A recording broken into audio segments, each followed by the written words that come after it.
बीच में एक तालाब था जहाँ बहुत सी मछलियाँ रहती थी। बहुत गर्मी पड़ने के कारण तालाब सूखने लगा था। अब हमारा तालाब सूखने लगा है, क्या करें जिससे हमारी जान बच सके। अब हमें कम पानी में ही जिंदा रहना होगा और जंगल के बाकी जानवरों को यहाँ से पानी पीने से मना करना होगा। अगर सारा पानी खत्म हो गया तो हम मर जाएंगे। सभी मछलियाँ आपस में बात करती और सोचने लगती कि क्या किया जाए। अब जो भी जानवर आता मछलियाँ उसे भगा देती। चले जाओ यहाँ से पानी मत पियो। सारा पानी तुम ही पी जाओगे तो हम जिंदा कैसे रहेंगे। चले जाओ यहाँ से, हमारा तालाब सूख रहा है, तुम कहीं और जाकर पानी पियो। ये तालाब जंगल का है, इस पर सबका अधिकार है। मैं कहीं और क्यों जाऊं? मैं यहीं से पानी पीऊंगा। पानी पीते हुए हाथी ने कहा। एक दिन जब जंगल का राजा शेर वहाँ पानी पीने आया तब मछलियों ने सारी बात शेर को बताई। अब आप ही बताइए, अगर ऐसा ही चलता रहा तो हम कहाँ जाएंगे, हम कैसे जी पाएंगे। हमारे मना करने के बाद भी सभी जानवर यहीं आकर पानी पीते हैं। शेर ने सभी जानवरों से बात की और उन्हें समझाया। हम सबको मछलियों की मदद करनी चाहिए। कुछ ही दिनों में बारिश आ जाएगी और तालाब पानी से भर जाएगा। जब तक गर्मी है और पानी तालाब में कम है, मेरी आप सबसे विनती है, जाकर दूसरे तालाब में पानी पीना होगा। हम सभी जानवरों को एक दूसरे के साथ मिलजुल कर रहना है। अब सभी जानवरों को शेर की बात समझ आ गई और जानवर दूसरे तालाब में जाके पानी पीने लगे। कुछ ही दिनों में बरसात हुई और तालाब फिर से पानी से भर गया। मछलियों ने सभी जानवरों का शुक्रिया अदा किया। आप सबका बहुत बहुत धन्यवाद। आप सबको हमारी वजह से दूर तालाब जाकर पानी पीना पड़ता था, लेकिन अब आप सब यहीं आकर पानी पी सकते हैं। शेर राजा, आपका बहुत बहुत शुक्रिया। अप्पू हाथी। एक दिन अप्पू हाथी जंगल में भोजन की तलाश में इधर उधर भटक रहा था कि अचानक वो एक बड़े से गड्ढे में गिर पड़ा। अरे, इतना बड़ा गड्ढा, अब मैं बाहर कैसे निकलूंगा? ये क्या हो गया? मेरी नजर इस गड्ढे में क्यों नहीं पड़ी? अरे कोई मुझे बचाओ, कोई है, मेरी मदद करो। तभी उसकी आवाज सुन वहाँ एक बंदर आया। बंदर भाई, मुझे यहाँ से बाहर निकालो। मैं गलती से इस गड्ढे में गिर चुका हूँ, मुझे बचा लो प्लीज। अरे भाई, मैं इतना छोटा सा बंदर तुम्हें बाहर कैसे निकालूं? मगर तुम्हारी जान बचाना तो चाहता हूँ। एक काम करता हूँ, मैं अपने सभी दोस्तों को बुलाकर लाता हूँ, तब तक तुम मेरा इंतजार करना। ठीक है, पर जल्दी आना। अरे दोस्तों, जल्दी चलो, बेचारा हाथी एक बड़े से गड्ढे में गिर चुका है। मगर हम उसकी कैसे मदद कर सकते हैं? क्यों नहीं कर सकते? चलो, हम उस गड्ढे में धीरे धीरे मिट्टी डालते हैं। कुछ ही देर में हमारा हाथी बाहर आ जाएगा। चलो चलो, जल्दी करो। बंदर और उसके दोस्त जल्दी से हाथी के पास पहुँचे। तुम घबराओ नहीं हाथी, हम अभी इस गड्ढे में मिट्टी डालते हैं, ये भर जाएगा और तुम बाहर निकल आओगे। मगर कैसे? तुम्हारे हाथ तो बहुत छोटे छोटे हैं। कोई बात नहीं, हम लगे रहेंगे काम में, घबराओ मत। चलो दोस्तों। सभी बंदर खूब जोरों शोरों से थोड़ी थोड़ी मिट्टी गड्ढे में डालते रहे। इस पूरे काम में बहुत देर लग गई, मगर उन्होंने हिम्मत नहीं हारी। धीरे धीरे मिट्टी भरती गई और हाथी ऊपर आ गया। तुम सबका बहुत बहुत शुक्रिया, तुम लोगों ने मेरी जान बचा ली। तुम्हारे हाथ भी दर्द कर रहे होंगे। तुम मेरे सच्चे दोस्त हो, तुम्हारा दिल से शुक्रिया। अरे कोई बात नहीं हाथी भाई, आज से तुम हमारे दोस्त हो। हमें अपनी पीठ पर बिठाकर एक चक्कर तो लगा दो। हाँ हाँ, क्यों नहीं, चलो चलो। और इस तरह बंदर और हाथी दोस्त चल पड़े जंगल की सैर पर। वफादार घोड़ा बादल। चंदन के पास बादल नाम का एक खूबसूरत सफेद रंग का घोड़ा था। दोनों एक दूसरे से बहुत प्यार करते थे। चंदन अपने घोड़े पर बहुत मेहनत करता, उसे रोज अच्छे से नहलाता, अच्छा खाना खिलाता और घुमाने भी ले जाता। बादल भी चंदन की हर बात मानता था। एक दिन एक चोर की नजर घोड़े पर पड़ी। अरे, इतना सुंदर और शांत घोड़ा, इतना आज्ञाकारी है, क्यों ना इस पर साफ किया जाए अपना हाथ, क्यों ना इस बार इसे ही चुरा लिया जाए। अगले ही दिन चोर मौका पाकर घोड़े को भगा ले गया। इस घोड़े को ज्यादा दिन अपने पास रखना खतरे से खाली नहीं है, इससे जल्दी ही बेच देता हूँ, कहीं पकड़ा ना जाऊं, इसका रंग ही बदल देता हूँ। चोर ने घोड़े को काले रंग से रंग दिया और उसे लेकर शहर की तरफ जाने लगा। बादल चंदन को याद कर कर रोता रहता। हे भगवान, मेरी मदद करो, यह चोर तो बहुत चालाक है, मुझे चंदन से दूर कर दिया, मैं उनके बिना नहीं रह सकता। तभी बादल की नजर नदी किनारे बैठे चंदन पे पड़ी। चंदन को देखते ही बादल जोर जोर से हिनहिनाने लगा। चंदन को कुछ समझ नहीं आया। अरे, ये घोड़ा मुझे देखकर इतना शोर क्यों कर रहा है? शायद ये मुझे कुछ कहना चाहता है। तभी अचानक बादल चोर को जोर से धक्का देकर नदी में कूद पड़ता है। अरे अरे, ये घोड़ा, अरे इसे बचाना होगा। चंदन घोड़े को बचाकर बाहर ले आता है, मगर यह क्या?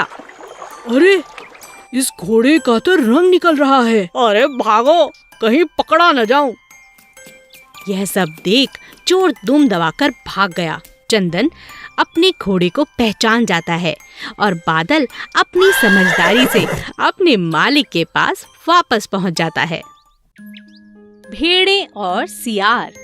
एक दिन एक सियार जंगल से गुजर रहा था। उसने दो भेड़ों को जोर जोर से बातें करते हुए सुना। अरे भाई, क्या बात है? शायद इनके बीच झगड़ा होने वाला है, चलो देखता हूँ। सियार एक पेड़ के पीछे छिप गया और भेड़ों को लड़ते हुए देखने लगा। मुझसे पंगा मत लो, मैं बहुत शक्तिशाली हूँ, समझी? मैं तुमसे नहीं डरती, जाओ यहाँ से, यह मेरा इलाका है। तो चलो, इसका आज फैसला हो जाए। ठीक है, मैं किसी से नहीं डरती, आ जाओ मैदान में। वाह, यह दोनों तो बहुत तगड़ी हैं, इनका झगड़ा देखने में मजा आएगा। मैं ताकतवर हूँ। नहीं, मैं ताकतवर हूँ। तुम हटो यहाँ से, ये मेरा इलाका है, मैं ताकतवर हूँ। हट जाओ, आज मैं तुम्हें छोड़ूंगी नहीं। दोनों भेड़ों में जबरदस्त झगड़ा होने लगा। दोनों बुरी तरह से घायल हो गईं। उनके शरीर से लगातार खून तक बहने लगा। सियार ने इस बात का फायदा उठाने की सोची। लगता है दोनों लड़ते लड़ते थक चुकी हैं, मैं इन्हें अपना शिकार बना सकता हूँ। दोनों भेड़ों को लड़ता देख सियार लालच में आ चुका था। उन दोनों के बीच पड़कर एक एक कर दोनों को खा जाना चाहता था। सियार ने आओ देखा ना ताओ और भेड़ों पर टूट पड़ा, लेकिन दोनों भेड़ें बहुत ताकतवर थीं। उन्होंने सियार की जमकर धुलाई कर दी।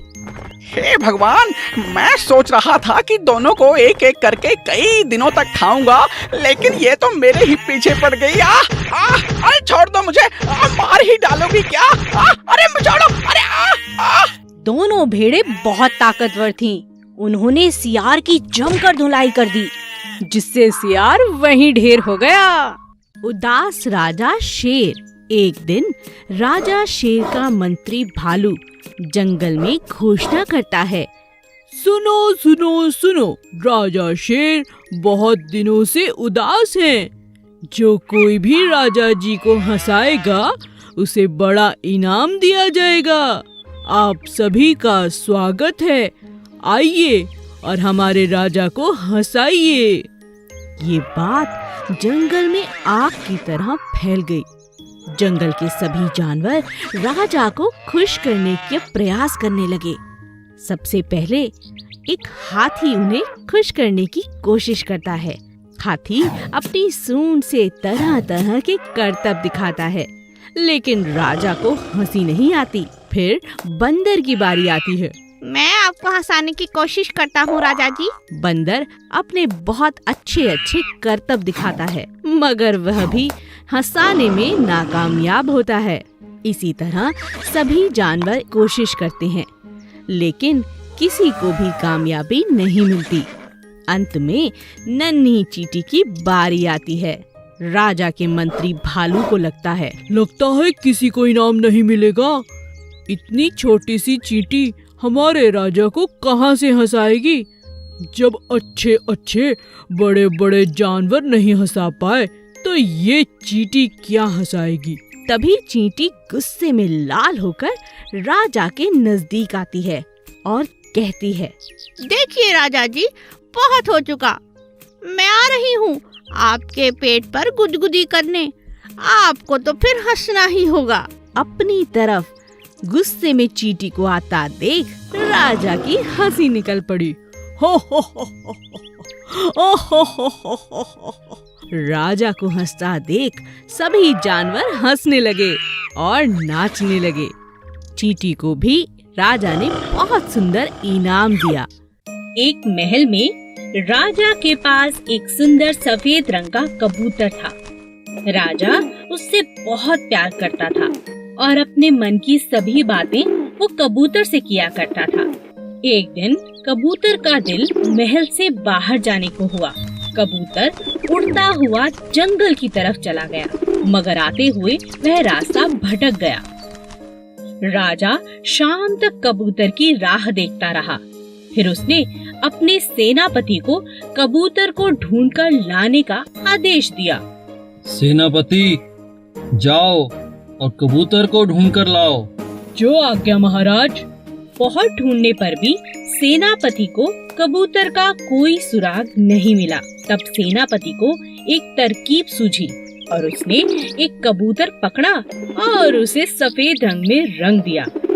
जब वह महल में गया तो राजा उसे देखकर खुश हो गया और सेनापति को इनाम दिया। कुछ दिनों बाद उस कबूतर ने अंडे दिए। एक दिन जब उस कबूतर का अंडा फूटा तब उसमें से सफेद नहीं बल्कि दूसरे रंग का कोई और चूजा निकला। यह देखकर राजा को बहुत परेशानी और शक भी हुआ। उसने कबूतर से कहा, मैं बहुत खुश हूँ कि तुम्हारे चूजे बाहर आ रहे हैं, लेकिन एक बात बताओ, तुम्हारा और तुम्हारे चूजों का रंग अलग क्यों है? यह सुनकर कबूतर राजा से क्षमा मांगने लगा और बोला, मुझे माफ कर दीजिए राजा जी। कई दिनों से आपको यह सच बताने की मैं बहुत कोशिश कर रहा था, लेकिन आपके गुस्से के कारण मैं आपको बता नहीं पा रहा था। कौन सा सच? आप चाहें तो मुझे जो मर्जी सजा आप दे सकते हैं, लेकिन मेरे बच्चों को छोड़ दीजिए। यह सब आपके सेनापति ने किया है। उसने आपको खुश करने के लिए सफेद रंग मुझे लगा दिया और यहाँ ले आया। राजा कबूतर की ईमानदारी से बहुत खुश हुआ और राजा ने उस कबूतर को उसके बच्चों के साथ अपने पास रख लिया। लेकिन राजा अपने पुराने कबूतर को भूला नहीं, उसे वह अक्सर याद करता। Please subscribe.